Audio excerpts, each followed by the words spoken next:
Hey there, how's it going? davidinark here on East Coast USA. We're going to make a couple of things using the sawmill logs. So you want to jump into the world editor, get to the radio tower at the top of the hill, and when you click on one of the sawmill logs, that'll highlight it. You can right click and then choose clone. And what that'll do is that'll allow you to drag using the translate tool. And now you can see that I've copied this log. I can slide it around. I can also rotate it, and that'll come into play here in just a minute. And I can also use the scale key to change the width and height and length and all that kind of stuff. For now, so I've shrunk this down a little bit. We're going to put this in place here. I'm going to right click and I'm going to clone a couple of more. Now when you clone an item in BeamNG, they just sit right on top of each other. So if I click on the pile, as it were, I can use the translate tool to move those. I'm going to click on the log that is furthest away from us, and you can see here that I can rotate this thing 90 degrees, or negative 90 technically, although it doesn't matter either way, it's 90 is 90, right? So I can rotate that up and down, go back to the translate tool, and then I can move that post up and down, basically kind of adjusting how much of it is visible without adjusting the actual length. I'm going to do the same thing to this other post in rotation, put in the negative 90 so that that will rotate that up and down. And again, go back to the translate tool, and I can use the blue arrow to move it up and down. I can use the green and red arrows to move it on the X and Y axis.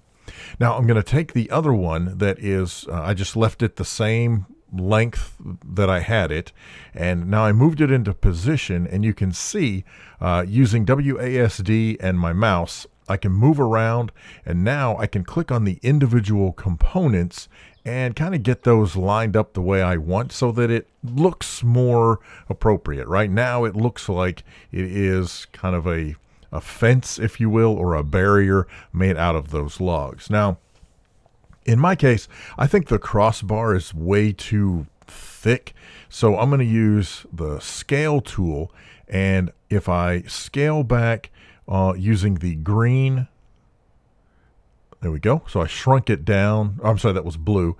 So you can see that that shrunk it down vertically, and then the green shrinks it or increases it horizontally. You can see now I've shrunk that down.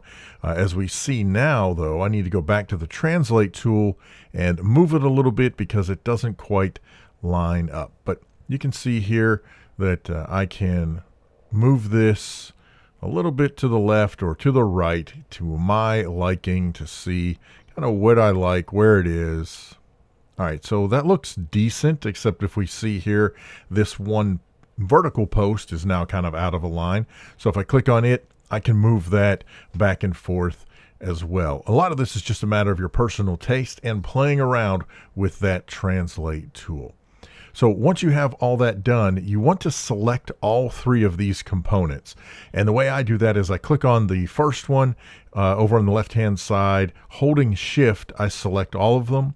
Then I right-click and I go down to put into a new group. All right, so that's going to create a new sim group. And then if I click on that sim group, I can rename it. And so we'll call it now something related to what we're doing. Frankly, this just makes it easier to find later. There's probably also an advantage to putting them in a group in terms of moving them. I haven't quite figured that out yet, but anyhow, it will help with organization. So now the next thing I want to do is I want to move to a place where I actually want to sit this my new contraption down on the road. All right, so if we come down here and I find this place, somewhere in here looks pretty good. What I want to do is over on the left-hand side again, I want to click on the first one in my group list, and then again, holding the Shift key, select each of those, and you will see that they will line up or light up with the translate tool. And I can use the translator to move that entire object close to where I am. Now, I will tell you, this takes this takes a little bit of getting used to. As you can see here, I'm kind of fumbling with it, but eventually you can figure out how to get it to where you are. We are finally getting this on the road. Now, once it's here, I can click the rotate tool, and because I have all three selected, I can rotate the whole thing around, and again I can use the translator to sink it down into the ground.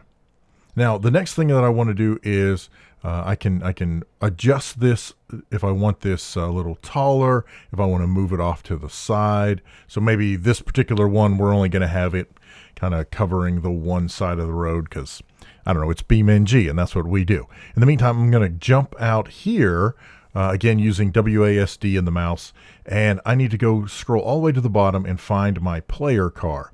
And you'll see that it is way out there. And so, again, I'm going to use the translate tool, and I'm going to pull the car closer to me. I hit F11 to get out of World Editor. I do Control Home to set the vehicle's home position, and then I hit the home key, and so that will set that as the default reset position during this session. And you see here, wham, we slam into the barrier. That is awesome. That is fantastic. And this is what we're really doing in BeamNG. So again, we've got the car cruising down here. There we go. I was hoping to get it to go up and around. Unfortunately, not really going to happen with this one, but that's okay. We're all right. We'll see. As a matter of fact, let's try a different vehicle, and we'll just we'll grab the Bolide. We'll do the GTR. Pop this bad boy in here. And as we head on out, okay, I'm kind of all over the road. That's all right. We're going to cruise under. Oh, I think it would have fit. I think the back wheel just happened to grab that post off on the left-hand side.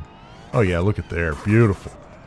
I mean, sure, we hit the guardrail after that, but that's beside the point. That's not what we're really worried about here. So if I do free cam, which is Shift-C, then I come back to the posts up here, hit F11 to get back into the World Editor, click on the crossbar. I can raise that crossbar up or I can lower it down. Just depends on what I want to do. So for example, if we want to set it low, now I don't like the way this looks. So again, I'm going to click on the vertical posts and use the translate tool to slide those over. So now I have the posts on the road and I have the log sitting there. If I select all three pieces, I can move this over to the side if I want to. I can also use the translate, or the scale tool rather, and I can scale this bigger or smaller as I want to. So if I make it a little bigger, notice that now it pretty much takes up the whole road. Again, I hit F11 and that will get me out of the editor, excuse me, and then I can hit Shift-C. That'll take me back to my car. So if we drive the Bolide now, oh, we ripped the back end out of the vehicle. That was awesome. You gotta love BeamNG no matter how you cut it. All right, let's try a vehicle that might be able to withstand some of the pressures that we've got going here. Let's grab the Adventure Roamer. Pop this in here. And now that we've got the Adventure Roamer, we can head down the road. Okay, why? Oh, so one of the things in BeamNG that you may not notice, over on the right-hand side, my mouse arrow was actually on the speedometer. And if your mouse is on a UI component, then it like prevents you from doing anything else. It's stupid, but that's the way it works. So we see here, I can split the posts, no problem at all. Oops, well, except for I hit a tree. But as you see, I can come along here and we can tackle this log with no problem. Look at that. Ooh, flexing. Love it. Awesome stuff in BeamNG. So we've seen what happens if we jump into editor and we play around with basically 2 side posts and a cross beam. But one of the other things you can do is, let's just say for the sake of argument, I want to move this out here. I can lower this down onto the ground. Now, if I hold my shift key and while holding shift, I drag, then I can make a copy. If I continue to hold shift and I select the other components, so I'm holding shift, selecting each of these, still holding shift, I drag that arrow, then I can move I can make a copy of what I've got on of what I've selected, right? So it's making a copy of all of those. Then at this point, I can select them individually and I can raise them up little by little each one. And we can make basically some log stairs or a log ramp. These are close enough to where, I mean, I guess technically they could be stairs, but I think it's gonna end up more like a ramp than steps. And so if we keep coming up here, let's make this one a little higher. Let's give the vehicle a little bit of a challenge, shall we? All right, so I get out of the editor, flip back into the vehicle, and let's cruise down here and let's just see what this does when we hit the ramp. Can we do this slowly? Oh, look at there. Yeah, that works. Oh, get up over there. Oh, well. High centered. Oops, not quite even centered. We just got the front end over. All right, so if I don't go slow, though, maybe if we take it at some decent speed. Oh, yeah. Oh, there we go. That's what we're talking about. Slamming into a tree. Okay, so here, let's grab another vehicle. And I say we take on the D series, and I don't know, let's just grab a XL crew cab kind of thing. There we go. Nice big long truck, and send this bad boy onto the ramp. And yeah, oh man, that got some serious air. However, you notice that the drive shaft and the engine both got injured, right? Damaged, because that one log at the back end is up a little higher. So you can see the angle as you look at it from this side. It's a little off. So if I just lower that down a little bit so that this is much more of a gradual incline overall, then there you go. Now, I was talking about scaling, and so I can use the scaler and I can increase, in this case I increase the height, so I can make the log really tall, and then that way it looks like it kind of fills the whole thing. But I mean, it looks dumb, right? So another option that you have, if I undo that, another option is you have, again, if I hold the shift key and while I'm holding shift I drag on that blue arrow, then I've just duplicated my log, and if I do that again, I can make a stack of logs. Oops, okay, I'm under the ground. Sorry. All right, so we're going to do this again. I'm going to grab this, go down. Oh, hit the wrong key. My bad. Sorry about that. All right, so again, shift. So if I grab this log, I hold shift, drag down a little bit, and now you see I've made a stack of 4 logs. So that is a little more realistic than just having logs floating in the sky, or in the air anyway, floating off the ground. So I'll do that for each of these. That's probably close. And we just cruise down here. Now, would the logs be sitting in the ground? No, that's not exactly realistic either. But you know what? We're going for semi-realistic. I don't know what we're doing. But the main point is showing you, again, we're doing different things with the logs here in BeamNG. So, we created the crossbar to start with, and then we added some other logs to make a ramp. And now we are adding a little more realism, a little more detail by increasing the number of those logs that we see piled up in order to make it look like it was something that's more realistic, more intentional, and they are solid, not going anywhere. So there you go. Awesome stuff for that. Man, I love this game so much. It's so cool. So if you've got any questions, problems, suggestions, horror stories, feel free to leave those down in the comment section below. Special thanks to all the folks who support the channel. I appreciate you guys so much.